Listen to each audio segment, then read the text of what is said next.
Good afternoon, everybody. Welcome to the final Spark Innovation webinar. We are incredibly excited for today because it is just a pot of information that we don't usually speak about, at least directly in the Department of Education. It's how we can build healthier and safer schools and thinking about the ventilation systems.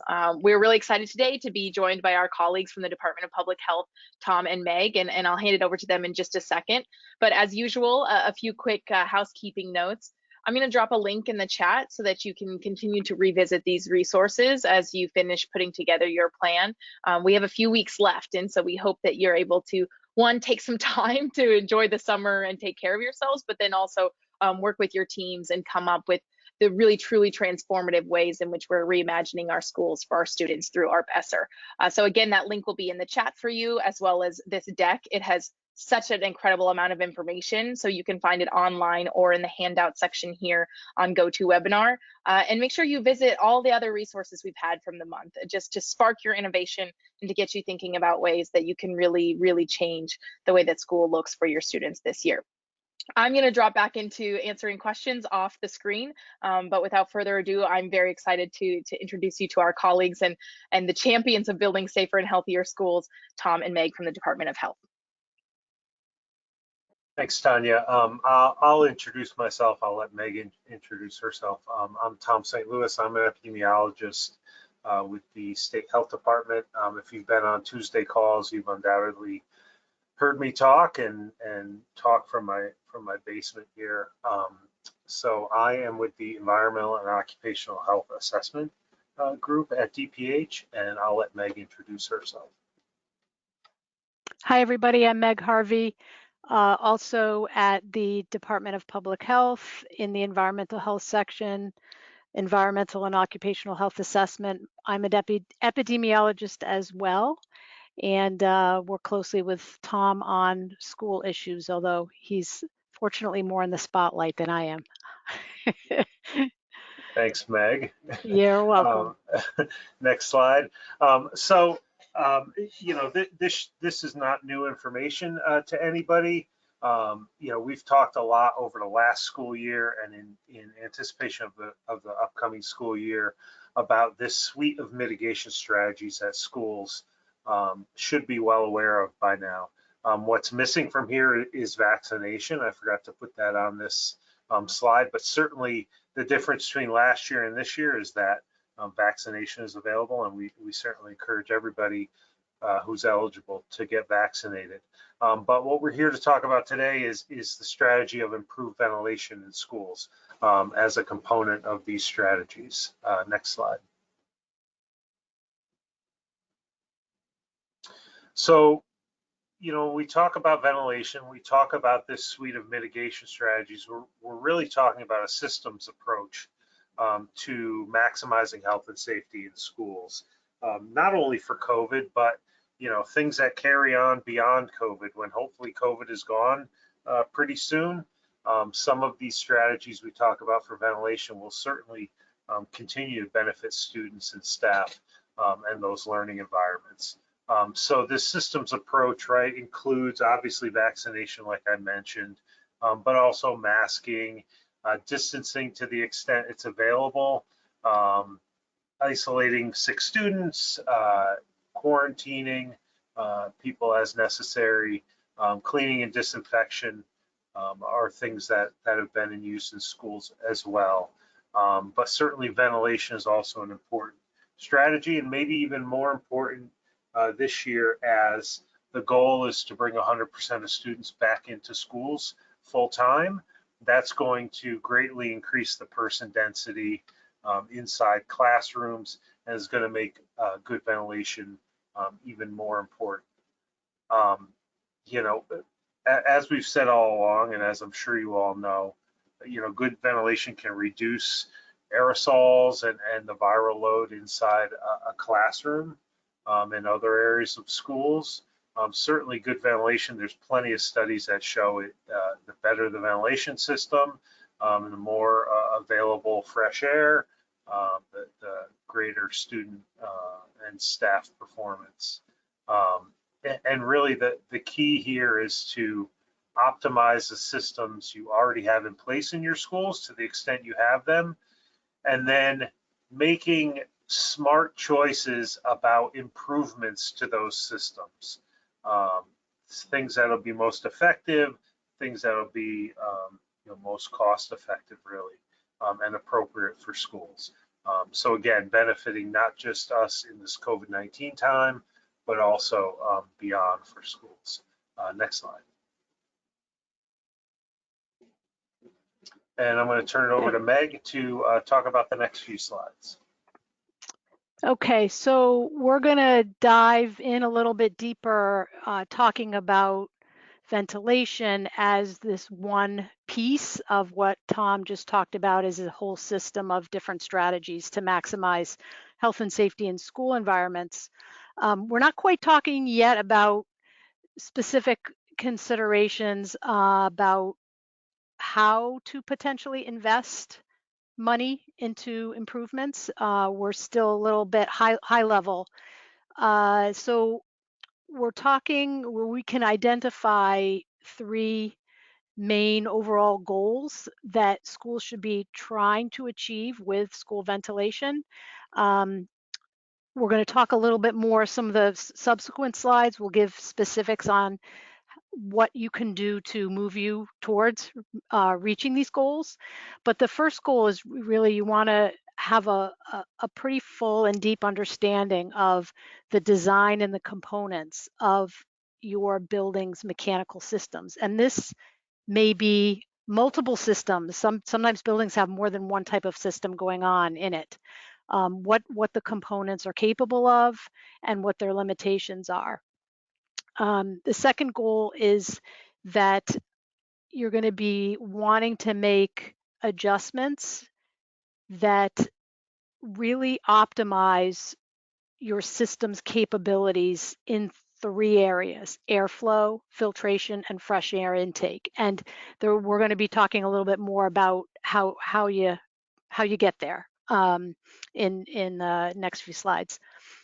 And the third overall goal is that you want to be making improvements that are both cost effective and manageable, and improvements that are needed, not unnecessary and potentially costly improvements that aren't really going to get you where you need to be. And we'll talk more about those in later slides. You can move to the next slide.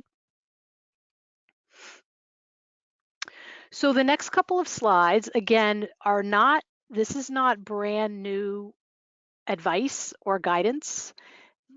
These bits of advice for before school buildings open and after buildings are open are things that we said about a year ago in presentations. And they're not new really because of COVID either. It's just good advice. But because of COVID, people are paying closer attention to ventilation. So we're trying to take advantage of that sort of spotlight that COVID has shined on how important building ventilation is. So before school buildings are opened up and occupied, hopefully full occupancy this fall, you really want to undergo a commissioning process. And the commissioning of building mechanical ventilation systems, that process is going to help you towards meeting goal 1. It's going to give you a full understanding of the design and the components of your system and what it's capable of, and in particular what it's capable of given the demands of full occupancy 5 days a week, which may be different than where you were about a year ago. Ideally, you want to work with a mechanical engineering firm to do this, ideally a local one. And you want to, in this commissioning process, you want to include your facility staff and a trusted, qualified HVAC professional, also ideally local, who will be involved in the process of commissioning and understand your system and be able to respond if you need them on short notice. And the process of commissioning, the commissioning professional or commissioning agent should in the end give you a detailed report on your ventilation system's current status and recommendations for how you might make improvements to better optimize. You can move to the next slide. So again, both before school buildings open and really throughout the year, your time spent on communicating early and often is really going to pay off in saved time later. The folks at your local health department are partners. You want to communicate as early and as frequently as you can with really all your partners, and local health departments are one. If they're aware of the status of your system and the things you are thinking about doing to change, they can help you avoid lots of time spent down the road trying to correct misinformation and concerns that may come up. Again, facility staff and your local, ideally local HVAC professional should be a close partner in discussions during and after your commissioning process. Having good communication with students, staff, and families, in particular when students and teachers are not aware of what ventilation, the ventilation system status is and what changes you're making or thinking about making and what the procedures are, if they don't understand those, they may not know who to go to when they have a temperature question or a issue in their classroom with ventilation or air, and they may just take matters into their own hands and start fiddling around with controls in their classroom. If you have good communication in advance, reminding them who they should go to with those concerns, that's going to save you time later on. And bringing families into your process of what all your strategies are, your mitigation strategies, including ventilation and where that fits, is going to help you in the long run save time and avoid miscommunications, misunderstandings down the road. Next slide, please. So again, this is not new advice. This is what we've been saying for a long time. So once school buildings are reopened for in-person learning, you want to really prime your system before occupancy, ideally maximum fresh air for an hour before people start coming into the building. Again, if you can program and lock fans to align with when people normally come into the building and leave, that's ideal. And again, designated facility staff should be the ones changing controls in classrooms or common areas.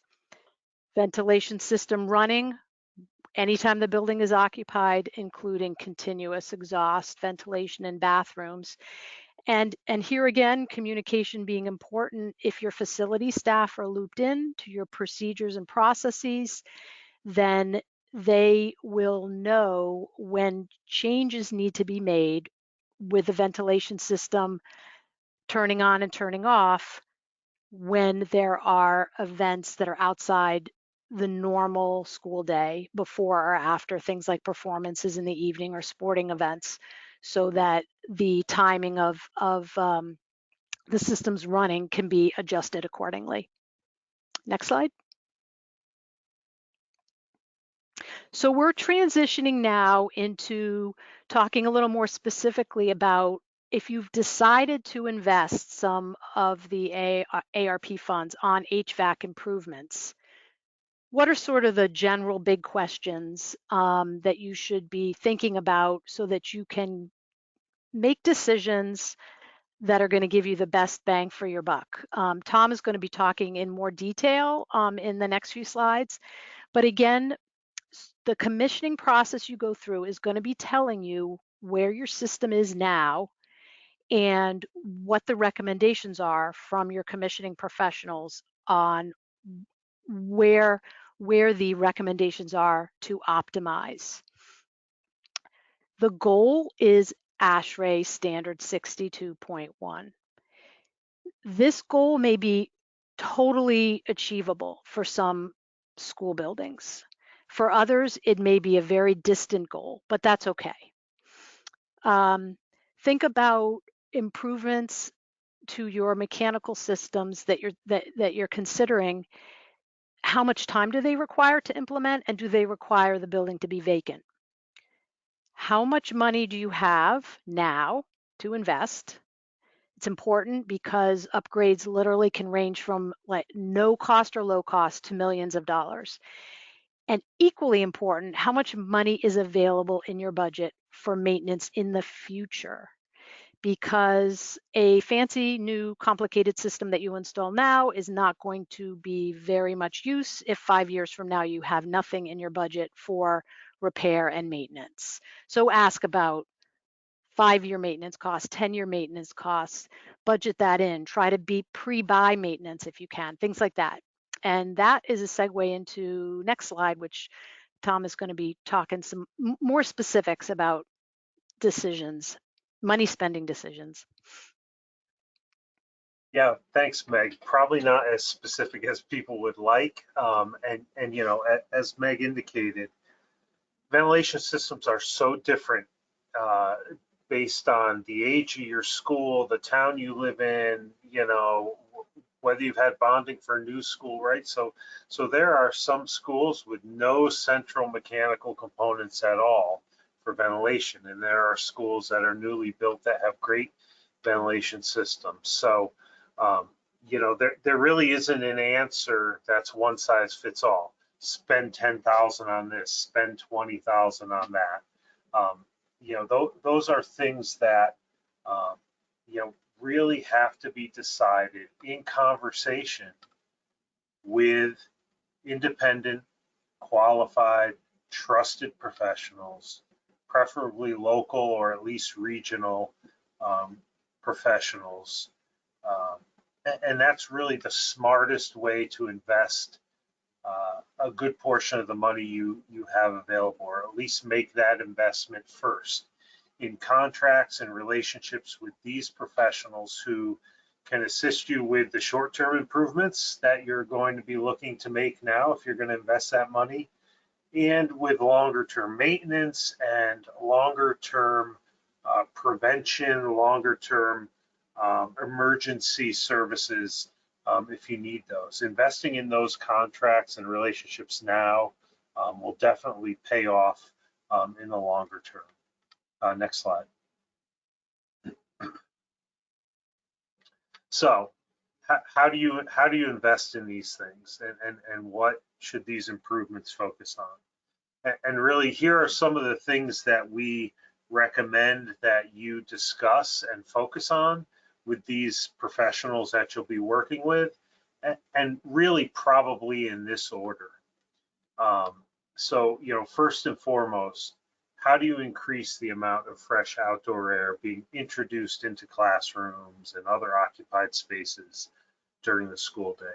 And again, these things we're talking about, yes, are going to help with COVID-19 and the current pandemic conditions, but they're also going to help with the next pandemic and every day in between in terms of student learning, student performance, and staff ability to perform in these environments. So fresh outdoor air being brought into classrooms sufficient to the number of kids and adults you have in those classrooms is very important. Secondly, the system's ability to dilute and filter and remove air contaminants. You know, certainly carbon dioxide is something that can build up in a school and in classrooms over a period of time when there's poor ventilation. That definitely affects performance. With the pandemic, concentrated aerosols are potentially an issue in terms of transmission. So in certain settings where there's very concentrated aerosols that include infectious particles, those could be part of transmission. And certainly when you're bringing outdoor air into the environment, you want to do everything you can to remove any pollutants that are contained in that outdoor air prior to entraining it into classrooms and other occupied areas. You know, certainly along with that, as you bring more fresh air from the outside into schools, it may be more difficult to control temperature and humidity, but thermal comfort is really the #1 reason why people complain about ventilation in their classrooms or in their schools. You know, people don't generally notice when carbon dioxide levels are going up or when aerosols are concentrating, but they certainly notice when they're cold or when it's damp or very humid in a building. So, you know, when you're making these changes to supply air to classrooms, temperature control and humidity control are important factors as well. And then once you've done those things, the more you can improve the automation and efficiency of the system, that's obviously going to be beneficial going forward. But again, automating a system that currently isn't operating well or bringing the necessary outdoor air in isn't going to do you a lot of good. So really that automation component is after all these other things are done. Next slide. We get a lot of questions about what about all these fancy things that sales people are calling us saying are going to save our school from COVID-19. You've heard some of these terms probably, some maybe you haven't. UV systems or bipolar ionization or coatings or you know, electrostatic sprayers. You know, our guidance is that it's best to stick to the basics with ventilation and not, you know, get distracted by what we call shiny new objects in the ventilation world. You know, most of these new technologies, you know, some of them can be very, very expensive. And their real world impact in terms of their impact on COVID-19 transmission it is really unknown. There's not a lot of information out there about what kind of real impacts they have in use. Most of what goes into the testing for do they kill SARS-CoV-2, those are in laboratory settings under controlled conditions. Some of these technologies can introduce ionization byproducts and make air contamination worse. Some of them have a lot of hidden costs for parts, warranty costs, or their maintenance may require special training and special people that you need to pay to come in and do the maintenance, or else the technology is rendered more useless than it may be to begin with. Next slide.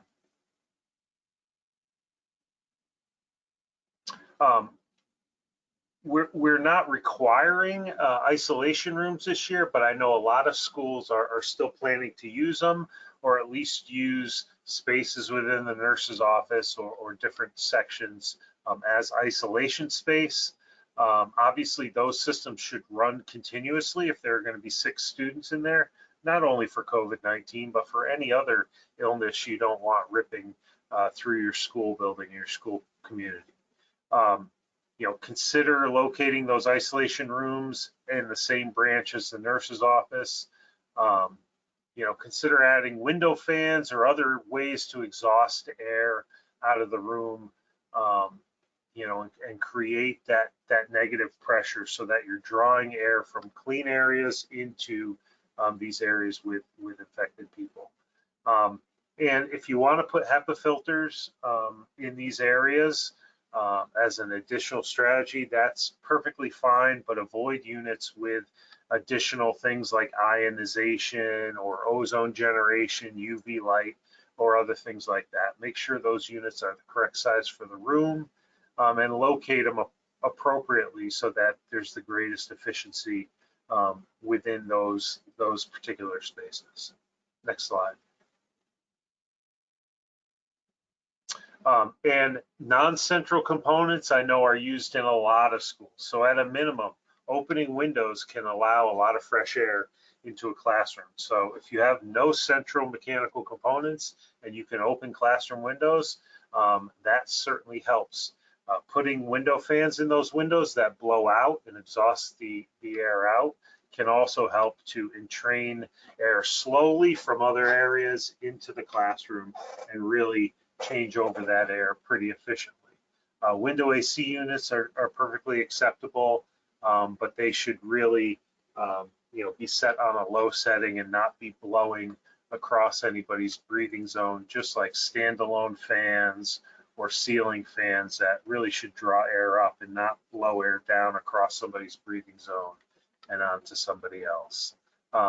And then, as I mentioned previously, if you want to add HEPA filtering units, we really don't recommend that those be added to places where there's central mechanical ventilation, because the HEPA unit is only going to be a distraction and probably not add a whole lot to a situation that's being handled by a large central ventilation system.